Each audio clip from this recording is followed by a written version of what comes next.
Everybody, I'm Jeremy. And I'm Spencer. And we're the Movie Bros. Coming at you again from Sinopolis here in San Mateo.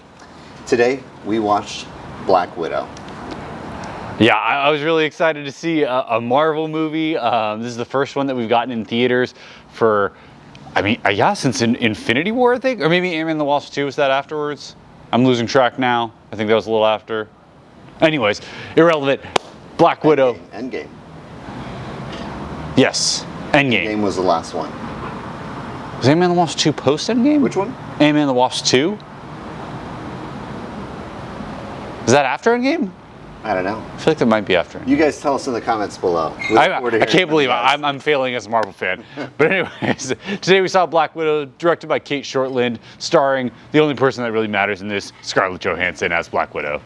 So what'd you think? I mean, there was a lot of hype. I was really excited. I feel like we're right at the cusp of seeing so many great movies that have been pushed back and postponed because of the pandemic, and now we're starting to see them roll out. Spencer. I mean, it was exciting just seeing this one. We had some people cheering in the theaters. It's fun to see it on opening night. We had a packed theater. This environment in the movies really makes it all the more fun. I thought the movie was just about what I expected. We had heard some chatter from some other celebrities, Steven Dorff calling you up, bud, saying that this movie was going to be trash and that Scarlett Johansson should be embarrassed. I don't think that's the case at all. I thought that this movie was pretty much exactly as promised. It's Black Widow. It's this big blockbuster action film, tons of action, classic Marvel humor. I thought there was a lot to like. I definitely laughed throughout the movie. I will say that sometimes Spencer often talks about how he wants movies to have more of a backstory, and that's what this movie was all about, was the backstory. That's also what I had a problem with the movie. I thought there was too much backstory. Okay, I can see that. I would have loved to have seen more action. I mean, there's a pretty solid amount of action, but there is like some big lulls and kind of pauses throughout the middle of it where you have this kind of like family bonding time and like not a lot's going on. Yeah. So I understand. And that's like an hour and 40 into the movie. Still, yeah. But before you really I actually think the movie could have started with the ending.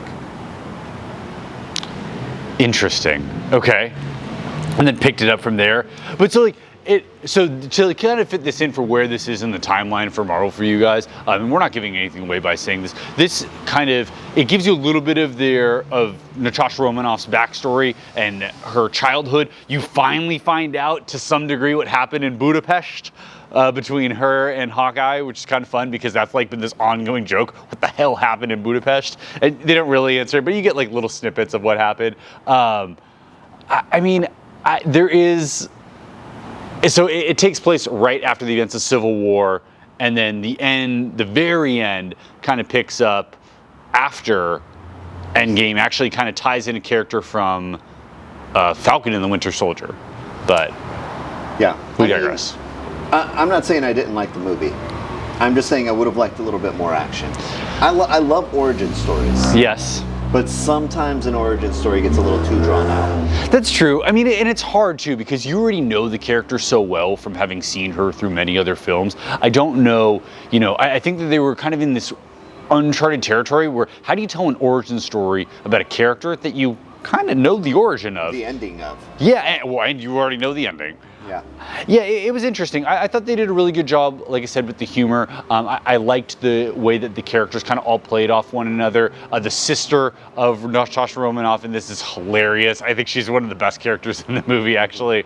I thought there was a pretty fair bit of action, but I'll agree that it's spaced out in such a way where you do have these kind of like slower periods in the movie. But I thought it was pretty solid overall. Yeah, I think it's a little longer and slower than most Marvel movies. I agree. Yeah, there's not quite the same pacing. One thing I did not like, though, is that it was a bit linear. It was very linear. I mean, you kind of know what to expect. You know that she dies in the end. If you haven't seen Endgame, sorry, that was a spoiler, but guess what? You're way behind, so. But, I mean, I didn't like that it was just kind of this like, yeah, all right, yeah, that was expected, that was expected. It didn't feel like there were any true twists, but the movie did try. I mean, there was a twist here and Definitely. there, and like it gave it its best go, but I think we've come to expect such big things from Marvel and such like grandiose storytelling chops that maybe this didn't quite live up to it. Yeah. Should we score it? Yeah, let's just get to it. All right. I think that I'm kind of in line with, if you guys aren't aware, the Rotten Tomato score for this movie is 78. Okay. My personal opinion is I would have liked to see more action. Marvel is known for these amazing action sequences, and I'm not saying that the movie didn't have action. There was a few. I just would have liked to have seen more action. I would have liked the movie to be a little less linear. For that reason, I'm going to give this one a 7. Yeah, I mean, for the most part, I'm going to agree here. I thought the action was adequate. I enjoy a lot of explanation and exposition. I'm so tied into the Marvel universe that I don't mind spending that kind of time. But I think for your like normal moviegoer who maybe doesn't have as much buy-in to the Marvel universe and doesn't watch every single thing repeatedly, that there was some lulls in the movie that just weren't necessary and like the normal viewer might not even really care about. I thought it was a fine standalone action movie. I do just wish that it would have found a way to differentiate itself and not be exactly what I had planned on seeing. Not to say that's disappointing, it's just that I wasn't surprised at all. I'm also going to give this one a 7. I think it's a solid movie to see in theaters. It's a fun action movie, especially if you love the Marvel Universe, but it's not one that I'm going to be raving about. Yeah. All right, guys, if there's something you think that we should see, whether it's on a streaming service or coming out in theaters, make sure you put it in the comments below. Let us know what movie you're most looking forward to seeing. All right, guys, we'll check you out in the next one. Thanks for tuning in. Movie Bros out.